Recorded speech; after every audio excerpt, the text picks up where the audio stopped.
Hospital থেকে বাড়িতে এসে তোমাদের দাদাভাই একদম ভালো নেই।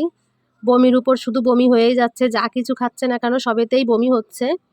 তো ইঞ্জেকশন তো ডাক্তাররা 3টে দিয়েছে, দামি দামি ইঞ্জেকশন, কিন্তু সেই ইঞ্জেকশনও করে পরিবর্তন কিছুই বুঝতে পারছি না। প্রত্যেক দিন 3-4 বার বমি এখনও করছে।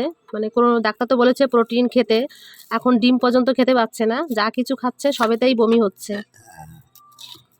তো কালকেও পড়ে গেছিলো রাস্তায়, তো পড়ে তো হাত পাও ছুলে গেছে, এই যে ওইখানে ওই হাঁটুতে দেখো কিভাবে এই যে ছুলেছে।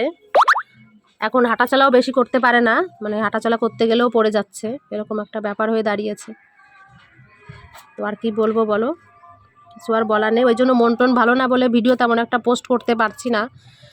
মন যদি ভালো থাকে না সব কিছুই ভালো থাকে, মনে অশান্তি থাকলে কোনো কিচ্ছু শান্তি নেই। এই অবস্থা হয়েছে আমাদের আর কি। তো এখন এই যে একটু বসে বসে একটু রসুন পেঁয়াজ কেটে দিচ্ছে, তোমার একটু শাক রান্না করব সেই কারণে।